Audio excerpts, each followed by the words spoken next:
ये है देविका। देविका पढ़ी लिखी और मॉडर्न लड़की है, लेकिन उसकी शादी ऐसे परिवार में हुई है जो गांव में रहता है।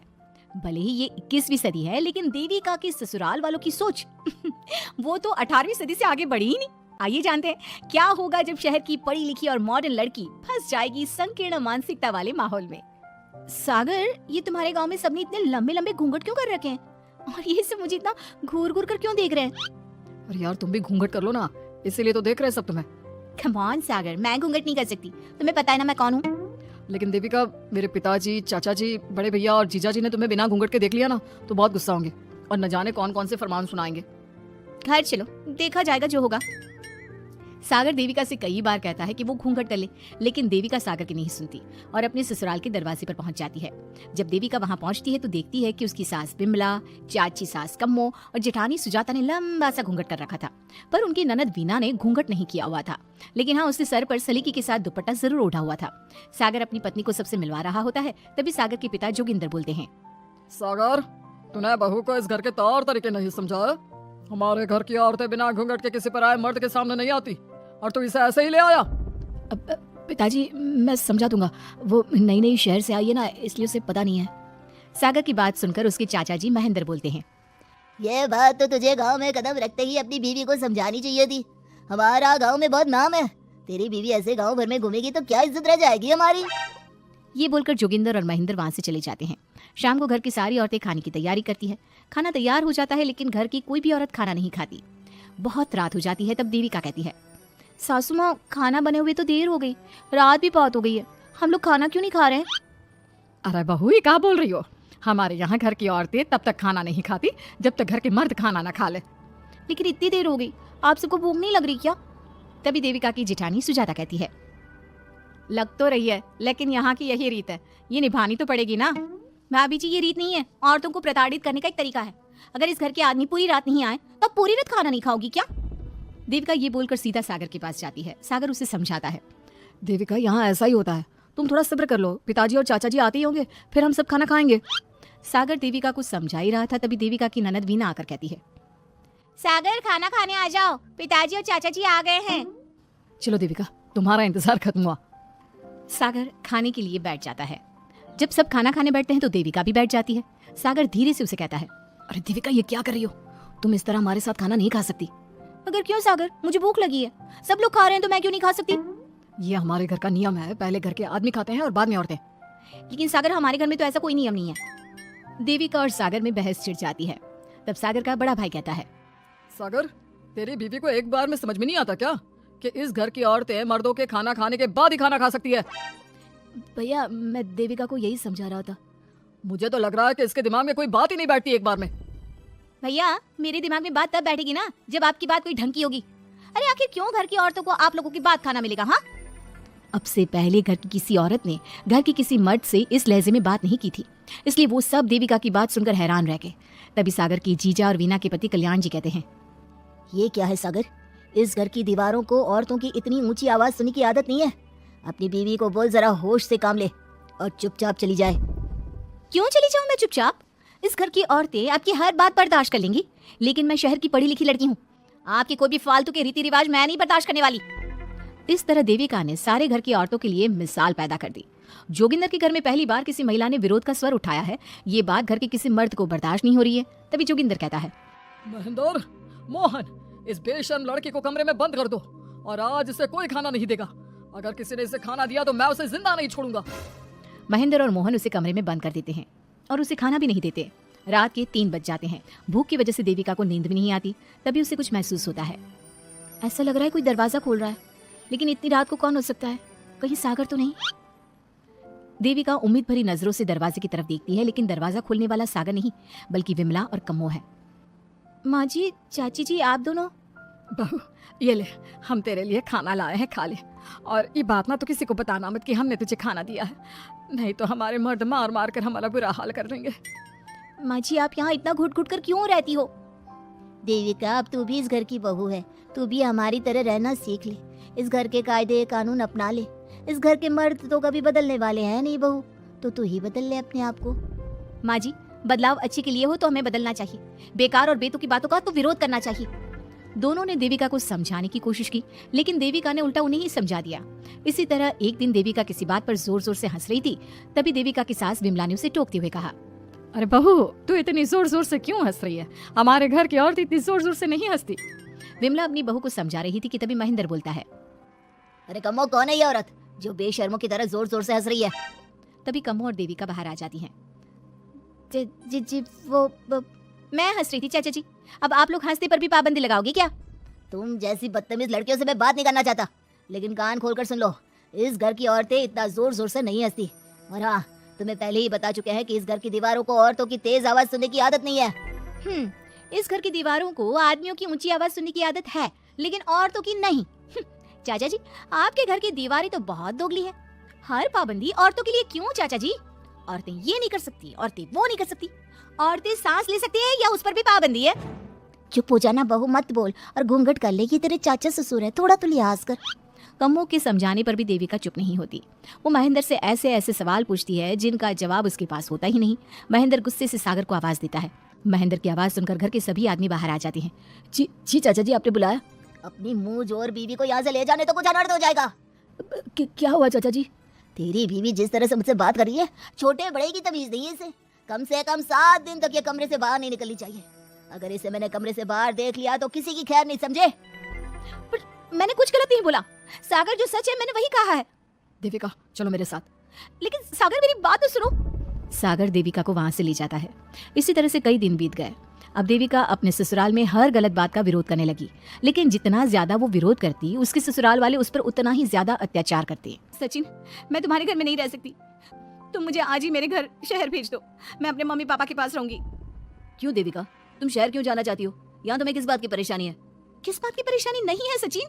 तुम्हारे घर के आदमी औरतों के साथ जानवरों जैसा व्यवहार करते हैं। मैं ऐसे माहौल में नहीं रह सकती। देखो देविका, तुम्हें यहीं रहना होगा। तुम्हारी शादी मुझसे हो गई है, अब मैं तुम्हारा पति हूँ और यही तुम्हारा घर है। अच्छा, तो तुम्हें याद है कि मैं तुम्हारी पत्नी हूँ? जब तुम्हारे पिताजी और चाचा जी मुझे एक हफ्ते के लिए कमरे में बंद कर देते हैं, तब तुम्हें क्यों याद नहीं आता कि जो औरत कमरे में बंद है वो तुम्हारी पत्नी है? जब तुम्हारे जीजाजी और भाई मुझसे बदतमीजी से बात करते हैं, मुझे खाने के लिए कुछ नहीं देते, तब भी तुम्हें याद नहीं आता कि मैं तुम्हारी पत्नी हूँ? देखो देविका, तुम बेकार की बातें मत करो। तुम यहाँ ढंग से रहोगी, सबकी बात मानोगी, तो कोई तुम्हें कुछ नहीं कहेगा। इस तरह जानवर की तरह रहना, ढंग से रहना है तो सॉरी सचिन, मैं नहीं रह सकती। मैं आज ही अपने घर जाऊंगी। ये बोलकर देविका अपना सामान पैक कर लेती है और घर से जाने लगती है। सचिन भी उसके पीछे पीछे चलता है और उसे समझाने की कोशिश करता है। जब ये सब जोगिंदर ने देखा तो बोल पड़ा, बहू, यह सब क्या हो रहा है? कहाँ जा रही हो? सचिन, बताओ अपने पिताजी को कि कहाँ जा रही हूँ मैं। तुम्हें शर्म नहीं आती अपने पति का नाम लेते हुए? मैं अपने पति का नाम ले रही हूँ, इसमें आपको क्या परेशानी है? आपका नाम तो नहीं ले रही हूँ ना? देविका, ये किस तरह से बात कर रही हो तुम पिताजी से? जिस तरह से करनी चाहिए उस तरह से कर रही हूँ बात। इससे अच्छी तरह से मैं तुम्हारे घर के किसी भी आदमी से बात नहीं कर सकती। तीनों की बात सुनकर घर के बाकी लोग भी वहां आ जाते हैं। तभी जोगिंदर कहता है, हमारे घर की औरतें अपने मर्दों का नाम नहीं लेती। तुम्हारे शहर में होता होगा, लेकिन हमारे यहाँ पर ऐसा कुछ नहीं होता। बहू, सचिन तुम्हारा पति है, तुम उसका नाम मत लिया करो। तुम अपने पति का नाम लेने की जगह ए जी, ओ जी, सुनो जी कहा करो। पति ना परमेश्वर होता है। तो परमेश्वर का तो हम नाम लेते हैं। क्यों माँ जी, क्या आप अपने इष्ट देव का नाम नहीं लेती? माँ जी, ये सब इन पुरुषों के बनाए तौर तरीके हैं, औरतों को दबाने के लिए। ये बेशर्म लड़की ऐसा नहीं सुधरेगी। ये हमारे घर की औरतों को भड़का रही है। सचिन, तुम इसे चुप कराओगे या फिर मैं करूं? नहीं नहीं पिताजी, मैं अभी समझा देता हूँ। चलो देविका अंदर। और कितना तमाशा बनाओगी मेरा? सचिन, मैं अंदर नहीं बाहर जाऊंगी। अब मैं यहाँ नहीं रह सकती। देविका की बात सुनकर महेंद्र कहता है, भाई साहब, ये लड़की इस घर से और गांव से बाहर ना जानी चाहिए, नहीं तो हमारे घर और गांव की औरतें भी ऐसी ही हरकतें करेंगी। वो भी मर्दों के खिलाफ बगावत करेंगी। और मैं भी देखती हूँ कि मुझे घर से बाहर जाने से कौन रोकता है। बहू, इनसे बहस करने का कोई फायदा नहीं, तुम अंदर चलो। इस गांव के मर्दों के अंदर बहुत अहंकार भरा हुआ है। देविका किसी की बात नहीं सुनती और अपना सामान उठाकर घर से बाहर जाने लगती है। तभी वहाँ मोहन और कल्याण आते हैं। कल्याण देविका के हाथ में से उसका सूटकेस छीन लेता है और मोहन देविका को जोरदार थप्पड़ मारता है। देविका का सर दीवार में लगता है और वो बेहोश हो जाती है। देविका, देविका तुम ठीक तो हो? भैया, आपकी हिम्मत कैसे हुई मेरी पत्नी पर हाथ उठाने की? सचिन, तुम जल्दी से देविका भाभी को अंदर कमरे में ले जाओ, मैं अभी वैद जी को लेकर आती हूँ। वीना जल्दी से वैद जी को लेकर आती है। वैद जी थोड़ी देर तक देविका की जांच करते हैं और कहते हैं, मुबारक हो आप सबको, आपकी बहू माँ बनने वाली है। अभी तो मैं आपको दवाई दे देता हूँ, लेकिन आगे इनके इलाज के लिए आपको दाई अम्मा को बुलाना होगा। ये बात सुनकर घर के सभी लोग खुश होते हैं। देविका को जब होश आता है, उसे ये बात पता चलती है तो वो बहुत खुश होती है। वो सबसे कहती है, मैं अपने बच्चे को यहाँ नहीं रख सकती। क्यों बहू, क्या हुआ? अब तुम ये सब बातें मत सोचो, तुम्हें आराम करना चाहिए। नहीं माँ जी, आप नहीं समझ रही। अगर मेरा बेटा हुआ तो इस घर के मर्दों की तरह अहंकारी और औरतों पर जुल्म करने वाला बनेगा, और अगर मेरी बेटी हुई तो वो जानवरों की तरह जुल्म सहने वाली बनेगी, और दोनों ही अनपढ़ रहेंगी। देविका की बात सुनकर घर की सभी औरतों को पहली बार एहसास हुआ कि वो किस अंधकार वाले समाज में जी रही हैं। लेकिन फिर भी घर की सारी औरतें उसे ही समझाती हैं। बहू देखो, तुम्हारी बात सही है, लेकिन तुम इस हालत में सफर नहीं कर सकती। हाँ बहू, तुम यहीं रहो, अपना और अपने बच्चे का ख्याल रखो। देखो ना देविका भाभी, हमें बिल्कुल भी पढ़ना लिखना नहीं आता, अपना नाम भी नहीं लिख पाते, तो आप मुझे थोड़ा पढ़ा दीजिए ना। देविका, तुम्हारी बातें सुनकर पहली बार हमें एहसास हुआ है कि कैसे माहौल में हम जी रहे हैं। तुमने हमारे अंदर उम्मीद की नई रोशनी पैदा की है। यहाँ से मत जाओ तुम। देविका ने घर की औरतों की बात सुनी तो उसका दिल पसीज गया। उसने गांव में ही रहने का फैसला लिया। वो अपने घर की औरतों को रोज पढ़ाती, उन्हें अपने अधिकारों के बारे में, देश के बारे में बताती। इसी तरह कई दिन बीत गए और एक दिन सुजाता ने सचिन से कहा, सचिन, देविका की तबीयत ठीक नहीं, तुम जल्दी जाकर दाई अम्मा को बुला लाओ ना। भाभी, दाई अम्मा क्या कर लेंगे? आप किसी डॉक्टर को बुला लो, मेरी तबीयत ठीक नहीं है। देविका, गांव के लोग डॉक्टर पर भरोसा नहीं करते। दाई अम्मा बरसों से ये काम कर रही है, वो तुम्हें ठीक कर देगी। सचिन, तुम्हारे घर वाले अनपढ़ हैं, तुम तो पढ़े लिखे हो ना, देख नहीं रहे मेरी हालत क्या हो रही है। तभी तो बोल रहा हूँ, समय बर्बाद मत करो, मैं अभी आता हूँ। सचिन दाई अम्मा को बुलाकर ले आता है। दाई अम्मा घरेलू नुस्खों से देविका का इलाज तो कर देती है। कुछ समय के लिए उसकी हालत भी स्थिर हो जाती है, लेकिन वो पूरी तरह से ठीक नहीं होती। फिर देविका सचिन से कहती है, सचिन, मुझे समझ में नहीं आ रहा तुम मुझे डॉक्टर के पास क्यों नहीं ले जा रहे। मैं माँ बनने वाली हूँ और मुझे ये भी नहीं पता कि मेरा हेमोग्लोबिन कितना है। दाई अम्मा कर रही है ना तुम्हारा इलाज। लेकिन दाई अम्मा को कुछ समझ में नहीं आ रहा कि मेरे साथ क्या हो रहा है। अगर देखो तुम मुझे नहीं लेकर गए ना तो मैं खुद ही चली जाऊंगी। अगले दिन देविका की तबीयत दोबारा बिगड़ जाती है और दाई अम्मा के किसी भी नुस्खे से वो ठीक नहीं हो रही थी। देविका ने सारी हिम्मत जुटाई और वो अकेले ही डॉक्टर के पास जाने लगी। उसे देखकर मोहन कहता है, बहू, इस हालत में कहाँ जा रही हो? आप लोगों के भरोसे रही ना तो आप लोग मुझे मार ही डालोगे। डॉक्टर के पास जा रही हूँ मैं। बहू, तेरा दिमाग तो ठिकाने पर है। हमारे घर की औरतें मर्दों से इलाज नहीं कराती। हे भगवान, इन जाहिल लोगों को मैं कैसे समझाऊं? डॉक्टर औरतें भी होती हैं। बहू, तो हमें पागल मत बना, हमने तो कभी कोई महिला डॉक्टर नहीं देखी। तू झूठ बोलकर निकलना चाहती है ना? इस गांव की सरहद से आप लोग कभी बाहर नहीं गए ना, इसलिए आप लोगों को नहीं पता कि महिलाएं डॉक्टर के अलावा क्या क्या है। ए लड़की, तुझसे तमीज से बात कर रहे हैं तो तू ज्यादा हवा में मत उड़। बोला ना एक बार, चल अंदर जा। चाचा जी, मैं अंदर नहीं जाऊंगी, डॉक्टर के पास जाऊंगी। मेरा इलाज सिर्फ डॉक्टर ही कर सकता है। ये बोलकर देविका घर से निकल रही थी कि तभी जोगिंदर ने उसे कमरे में ले जाकर बेड पर जोर से धक्का दे दिया, जिसकी वजह से देविका के पेट में चोट लग गई और वो दर्द की वजह से जोर जोर से चिल्लाने लगी। ये देखकर घर की सारी औरतें देविका को संभालने लगी। देविका, हिम्मत रखो, सब ठीक हो जाएगा। देविका भाभी, आप ठीक हो ना? माँ, कुछ करिए ना, भाभी की तबीयत बहुत खराब हो रही है। लेकिन मैं क्या कर सकती हूँ? भाभी, कुछ तो करो, कहीं बहू को कुछ हो ना जाए। उधर जोगिंदर मेन गेट पर बड़ा सा ताला लगा देता है और कहता है, आज के बाद इस घर से कोई भी औरत बाहर नहीं निकलेगी। देविका का बच्चा भी इसी घर में होगा, ये जिंदा रहे या मर जाए। जोगिंदर की बात सुनकर सभी औरतें बाहर आती हैं। जब विमला को इस बात का एहसास हो जाता है कि जोगिंदर देविका को डॉक्टर के पास किसी कीमत पर नहीं जाने देगा, तब विमला पहली बार अपना घूंघट उठाकर तेज आवाज में कहती है, मैं भी देखती हूँ देविका को डॉक्टर के पास जाने से कौन रोकता है। आज देविका डॉक्टर के पास जाकर रहेगी। देविका की सास का घूंघट आखिरकार उतर ही गया। घर के आदमियों ने पहली बार विमला का ये रूप देखा था और उसकी तेज आवाज पहली बार सुनी थी। देखो सचिन के बापू, दरवाजे की चाबी दे दो मुझे। तुम्हारा दिमाग ठिकाने पर है, पहले सर पर पल्लू रखो और अंदर जाओ। आज तक मैंने आपका हर गलत फैसला सर झुकाकर स्वीकार कर लिया, लेकिन आज मैं आपकी एक बात नहीं सुनूंगी। मुझे मेरी बहू की किसी भी कीमत पर जान बचानी है। मुझे चाबी दे दीजिए। पिताजी, माँ ठीक बोल रही है, चाबी दे दीजिए ना, नहीं तो देविका नहीं बचेगी। देविका मरती है तो मर जाए, लेकिन यह दरवाजा नहीं खुलेगा। तुम सारी औरतों को इस देविका नाम की बीमारी ने पागल कर दिया है, और इस बीमारी का अच्छी तरह से इलाज करना आता है मुझे। वीना बेटी, सुजाता बहू, जाओ अंदर से देविका को लेकर आओ। विमला ये बोलकर अपने पति के हाथ से चाबी छीन लेती है। तभी महेंद्र विमला का हाथ पकड़कर चाबी विमला से छीन लेता है। भाभी, घर के मर्दों से टक्कर लेकर आप अच्छा नहीं कर रही हो, ये इस घर के संस्कार नहीं है। महेंद्र की बात सुनकर कम्मू अपने पति के हाथ से चाबी छीनकर कहती है, इस घर के संस्कार क्या है हम अच्छी तरह से जान गए हैं। आज इस घर का दरवाजा खुलकर रहेगा और देविका डॉक्टर के पास जाकर रहेगी। भाभी ये लो दरवाजा खोलो। विमला ताला खोल देती है। तभी वीना और सुजाता देविका को लेकर आ जाती हैं। घर की सारी औरतें देविका को लेकर घर से जा रही होती है कि तभी सुजाता का पति मोहन उससे कहता है, सुजाता, तुम देविका को लेकर इस घर से निकल तो रही हो, लेकिन याद रखना अगर तुमने एक कदम भी बाहर निकाला तो वापस इस घर में मत आना। मैं देविका के साथ अस्पताल भी जाऊंगी और वापस इस घर में भी आऊंगी। देखती हूँ कौन रोकता है मुझे। देखता हूँ कैसे इस घर के अंदर कदम रखती हो और कौन तुम्हारी मदद करता है।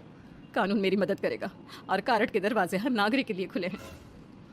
मोहन को अपनी पत्नी से इस तरह बात करता देख कल्याण वीना से कहता है, वीना, तुमने देविका का साथ देकर अच्छा नहीं किया। अगर तुम अभी भी इसके साथ गई तो अपना और मेरा रिश्ता खत्म समझना। मुझे कोई फर्क नहीं पड़ता।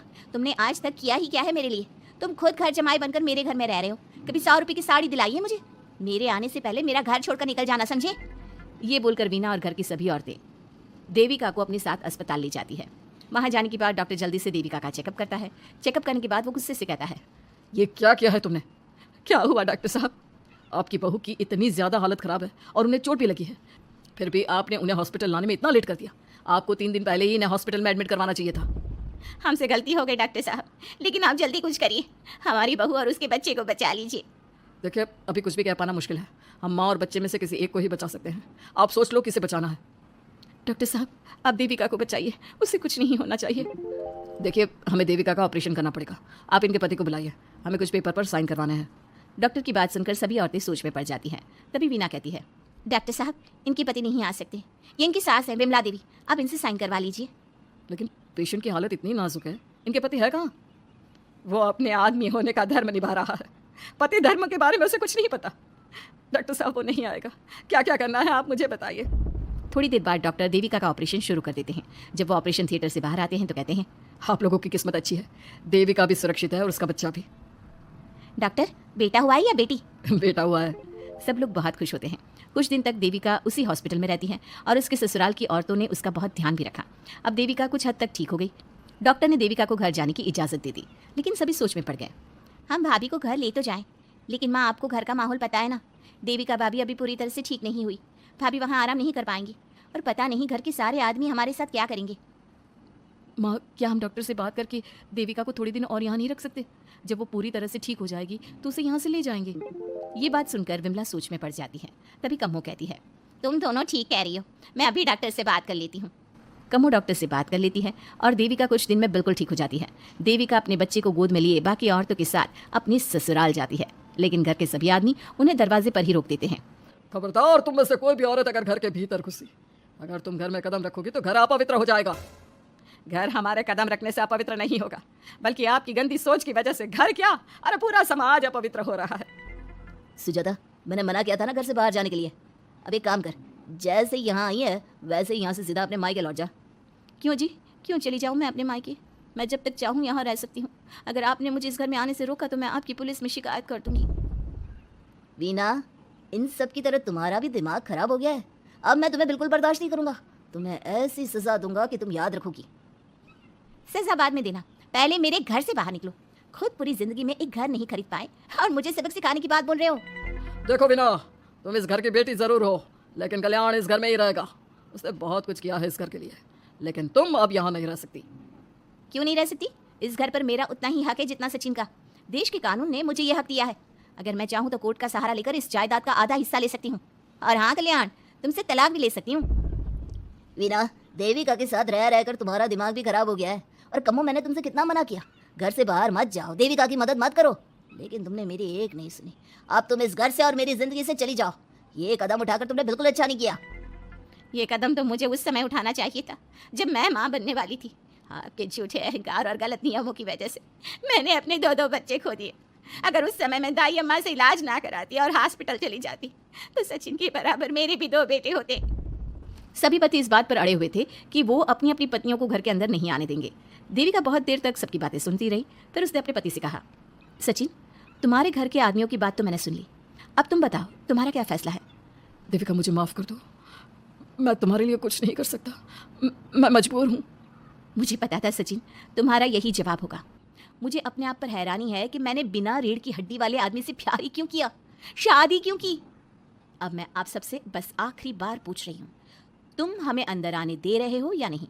या मैं पुलिस को फोन करूं। देविका, आज तक हमारे गांव में पुलिस ने कभी कदम नहीं रखा और तू हमारे घर के दरवाजे पर पुलिस को लेकर आएगी? तेरी हिम्मत कैसे हुई ये बात करने की? आज तक इन औरतों ने घर से बाहर कदम नहीं निकाला था और 2-4 दिन में तूने इन सबको इनके अधिकार भी याद करा दिए। अब तो तुम बिल्कुल इस घर में नहीं आ सकते। घर की औरतें घर के बाहर खड़ी थी और घर के आदमी घर के दरवाजे पर। उनकी लड़ाई देखकर पूरा गांव इकट्ठा हो गया। देविका को अस्पताल पहुंचाकर घर की औरतों ने काम तो अच्छा किया। इस काम से देविका और उसके बच्चे की जान भी बच गई, लेकिन इनकी जान बचाने की कीमत घर की औरतों को कैसे चुकानी होगी, इसके लिए तभी गांव का एक आदमी सरपंच को बुलाकर ले आता है। सरपंच उनके घर के बाहर का नजारा देखकर कहते हैं, जोगिंदर जी, ये आपके घर की औरतों ने कैसा हंगामा मचा रखा है। आपका घर तो संस्कारों की मिसाल था, लेकिन ये मैं क्या देख रहा हूँ, आपके घर की किसी औरत ने घूंघट नहीं कर रखा। सरपंच जी, हमारे घर की औरतों को इस देविका ने बहकाया है। हमने पहले ही इन सबको चेतावनी दी थी कि अगर ये घर से बाहर गई तो हम इन्हें घर में नहीं आने देंगे। अब ये देविका हमें धमकी दे रही है कि पुलिस को बुलाएगी। क्या पुलिस? इस गांव का बरसों पुराना इतिहास रहा है, इस गांव में कभी पुलिस नहीं आई। गांव के सभी फैसले हमने मिलजुल कर किए हैं। जोगिंदर, तुम्हारे घर का फैसला पंचायत करेगी। सरपंच जी, आपने ठीक कहा। पंचायत दोनों तरफ की बातें सुने और जो भी फैसला पंचायत करेगी वो हमें मंजूर होगा। तो ठीक है, आज दोपहर को सभी गांव की चौपाल पर इकट्ठा होंगे और वहीं तुम्हारे घर का फैसला होगा। सरपंच वहां से चला जाता है। घर के आदमी घर के अंदर जाकर दरवाजा बंद कर लेते हैं और घर की औरतें वहीं घर के बाहर पेड़ के नीचे बैठ जाती हैं। तभी विमला कहती है, देविका बहू, तुम्हें भूख लगी होगी ना? नहीं माँ जी, मुझे भूख नहीं लगी, मैं ठीक हूँ। बहू, तेरा बच्चा छोटा है अभी, तुझे भूखा नहीं रहना चाहिए। वीना, सुजाता, जाओ पास में जो पंडित जी का बाग है ना, वहाँ से कुछ फल तोड़ लाओ। वीना और सुजाता पास के बगीचे से खूब सारे फल तोड़ कर ले आती हैं। सभी औरतें फल खाती हैं। तभी देविका कहती है, आप सब घर से बाहर निकली, घूंघट उतार दिया तो इन मर्दों की इज्जत चली गई, लेकिन हम सब घर के बाहर भूखे प्यासे बैठे हैं। इस बात पर इन अहंकारी मर्दों को शर्म क्यों नहीं आ रही? हाँ देविका, तुम ठीक कह रही हो। अगर हम मर भी जाए ना, तब भी इन मर्दों के लिए इनके बनाए गए नियम कानून ही अहम रहेंगे, हम नहीं। सुजाता भाभी, मुझे तो सबसे ज्यादा सचिन पर गुस्सा आ रहा है। उसने मुझसे लव मैरिज की थी, क्या क्या वादे किए थे कि मेरा साथ कभी नहीं छोड़ेगा, और आज उसने मेरा साथ छोड़ दिया। अपने बच्चे को एक बार भी नहीं देखा उसने। देविका, वो शुरू से ही ना डरपोक रहा है, लेकिन इन सारी बातों को छोड़ो। मुझे तो इस बात की चिंता हो रही है कि पंचायत में न जाने क्या फैसला होगा। पता नहीं वो इंसाफ करेंगे भी या नहीं। वीना दीदी, आपको अभी भी पंचायत से इंसाफ मिलने की उम्मीद है? अगर इस गांव की पंचायत में सच में इंसाफ करने की भावना होती तो सरपंच जी अभी हमें घर के अंदर जाने देते। देखा नहीं कितना जहर उगल कर गए हैं हमारे खिलाफ। तो बहू, अब हम क्या करेंगे? पंचायत तो हमारे खिलाफ ही फैसला सुनाएगी। पहले तो हम अपनी सारी बातें रखेंगे। अगर ये लोग नहीं माने तो आपको वही करना होगा जो मैं कहूँगी। लेकिन एक बात आप याद रखना, किसी भी सूरत में हम झुकेंगे नहीं, क्योंकि हम सही हैं। देविका सभी औरतों को समझा रही थी, तभी वहाँ एक गाँव वाला आता है। आप सभी को पंचायत में बुलाया है। उस गांव वाले की बात सुनकर सभी औरतें पंचायत में पहुंचती हैं। वो देखती हैं कि उस पंचायत में सारा गांव इकट्ठा हो गया है। बहुत सारी औरतें लंबे लंबे घूंघट करके वहां आई हुई हैं। तभी पंचायत की कार्यवाही शुरू की गई और घर के आदमियों से पूछा गया कि वो घर की औरतों को घर में क्यों नहीं रखना चाहते। हमारे घर की औरतें ना तो घूंघट उतारती है और ना ही किसी डॉक्टर से इलाज करवाती है, और हमारे मना करने के बाद भी इन सब ने घर से बाहर कदम रखा, हमसे ऊंची आवाज में बात की। हमने इन सबको चेतावनी भी दी, लेकिन इन्होंने हमारी बात नहीं सुनी। अब यह सभी औरतें हमारे घर में नहीं रह सकती। अब औरतें अपना पक्ष रखें। ये कानून की किस किताब में लिखा है कि औरतों को घूंघट करना चाहिए? और अगर मेरे ससुराल की औरतें मुझे डॉक्टर के पास ना लेकर जाती तो ना मेरा बच्चा जिंदा बचता और ना ही मैं। लेकिन दाई अम्मा से हम इलाज करवा रहे थे ना। दाई अम्मा को कुछ समझ में नहीं आ रहा था। देविका का इलाज दाई अम्मा के बस की बात नहीं थी। काफी देर तक दोनों पक्षों में बहस चलती रही। दोनों एक दूसरे पर आरोप प्रत्यारोप लगाते रहे, लेकिन दोनों पक्षों की बात सुनने के बाद पंचायत ने जो फैसला लिया उसके लिए तो देविका पहले से ही तैयार थी। दोनों पक्षों की बात सुनने के बाद पंचायत ने यह फैसला किया है कि सारी गलती महिलाओं की है। अगर वो अपने अपने पतियों से माफ़ी मांग लेती है और वादा करती है कि भविष्य में कभी ऐसी गलती नहीं दोहराएंगी, तो वो घर के अंदर प्रवेश कर सकती हैं। हमें पंचायत का फैसला मंजूर नहीं है। हमने कोई गलती नहीं की जो हम माफी मांगे। पर किस बात का वादा करें हम? हमने देविका की जान बचाई है, तो आप हमसे भविष्य में किसी की जान ना बचाने का वादा ले रहे हैं क्या? अगर तुम्हें पंचायत का फैसला मंजूर नहीं है तो तुम सबको घर में नहीं, पुरानी हवेली में रहना होगा, जो अब खंडहर बन चुकी है। यह खंडहर तुम्हारे घर के सामने ही है। सरपंच जी, आपका फैसला सही नहीं है। एक बार और सोच लीजिए इस फैसले के बारे में। ओ शहर की छोरी, 4 किताबें क्या पढ़ ली, हमें सही गलत का पाठ पढ़ाएगी। तुझे पता नहीं कि पंचायत का फैसला यहाँ सदियों से चलता आया है और लोग उसी को मानते आए हैं। अच्छी तरह जानती हूँ सरपंच जी, अगर मैं चाहूँ तो आपके इस फैसले को कोर्ट की चौखट तक ले जा सकती हूँ। पुलिस को बुलाकर अभी घर के अंदर जा सकती हूँ। पंचायत और घर के आदमियों की शिकायत पुलिस में कर सकती हूँ और अपने बच्चे को उसका हक दिलवा सकती हूँ। लेकिन नहीं, मैं ऐसा नहीं करूँगी। मैं उसी खंडहर में रहूँगी और इस गांव के आदमियों को दिखा दूंगी कि औरत खंडहर को भी महल बना सकती है, और वो भी बिना किसी आदमी की मदद के। सारे गांव की औरतें देविका की बातें सुनकर हैरान हो जाती है। उनका जीवन घूंघट और घर के 4 दीवारी के बीच में ही था। कोई औरत अपने हक के लिए पंचायत से भी टकरा सकती है, ये बात उन्होंने पहली बार सुनी थी। अब देविका घर की औरतों के साथ खंडहर में चली जाती है। माँ जी, ये खंडहर तो काफी पुराना है। भाभी, खंडहर पुराने ही होते हैं। मुझे तो डरावना भी लग रहा है। मैं डर की वजह से कभी इस खंडहर के आसपास भी नहीं आई, लेकिन मुझे क्या पता था कि एक दिन इसी में रहना पड़ेगा। ये तो टूटा फूटा भी पड़ा है। माँ जी, काम करते हैं, ये खंडहर तो काफी बड़ा है, इसलिए एक हिस्से की साफ सफाई करके उसे ही रहने लायक बना देते हैं। बाद में धीरे धीरे पूरा खंडहर ठीक कर लेंगे। हाँ बहू, तुम ठीक कह रही हो। विमला भाभी और मैं इस खंडहर के टूटे हुए हिस्सों पर मिट्टी और ईंटें लगा देते हैं। सुजाता और वीना, तुम साफ सफाई कर लो। सभी औरतें मिलकर खंडहर के एक हिस्से को सुधारना शुरू कर देती है और काफी देर तक मेहनत करने के बाद वो उस हिस्से को काफी हद तक अच्छा कर लेती हैं। और इसी तरह रात हो जाती है। सभी औरतें बैठकर बात करती है। माँ, हमने इस खंडहर को घर तो बना दिया है, लेकिन ये घर चलेगा कैसे? हाँ माँ जी, मैं भी यही सोच रही हूँ। और हम सब तो बड़े हैं, गर्मी सर्दी भूख कुछ भी आसानी से बर्दाश्त कर सकते हैं। लेकिन देविका का बेटा बहुत छोटा है, उसे तो हमें अच्छी तरह से पालना होगा ना। मैं भी यही सोच रही हूँ कि आगे हमें क्या करना चाहिए। कम्मो और मैं मिलकर मिट्टी का चूल्हा और मिट्टी के बर्तन बना देते हैं। कुछ दिन के लिए खाने का इंतजाम भी हो जाएगा, क्योंकि यहाँ पर खेत और बाग बगीचे आसपास ही हैं, कहीं से कुछ भी ले सकते हैं। पहले आप मुझे ये बताइए कि आप सब लोगों को आता क्या है, मतलब कोई ऐसा काम जिसका आपको शौक हो, जो आपने बचपन से किया हो। बहू, तेरे दिमाग में चल क्या रहा है? माँ जी, बहुत कुछ चल रहा है। बस अब हमारा सारा ध्यान इस बात पर होना चाहिए कि हम अपने लिए अच्छे से अच्छा क्या काम कर सकते हैं। आप सब हिम्मत से और समझदारी से काम लो, फिर देखना हम इस खंडहर को भी महल बना देंगे। इसके लिए सबसे पहले हमें आत्मनिर्भर बनना होगा। देविका सभी को समझा रही थी, तभी उसका बेटा रोने लगा। उसने अपने बेटे को गोद में उठाया और उसे चुप कराने लगी। अब देविका के सामने सबसे बड़ी चुनौती थी कि वो किस तरह से ससुराल की औरतों को आत्मनिर्भर बनाए और किस तरह से अपना घर चलाए। हमारे प्यारे दर्शकों, अब आप बताइए, देविका और घर की सभी औरतों ने अपने पतियों से माफी ना मांगकर सही किया या गलत? क्या उनका खंडहर में रहने का फैसला सही था? अब देविका को क्या कदम उठाना चाहिए, हमें कमेंट में जरूर बताना। हमारी कहानी को लाइक, शेयर और चैनल को सब्सक्राइब करना मत भूलना। उम्मीद है कि आपको हमारी ये कहानी पसंद आई होगी। कृपया हमारे चैनल को सब्सक्राइब करें और सभी अपडेट्स के लिए बेल आइकन जरूर क्लिक करें। और हाँ, वीडियो लाइक और शेयर करना मत भूलिएगा। Bye bye.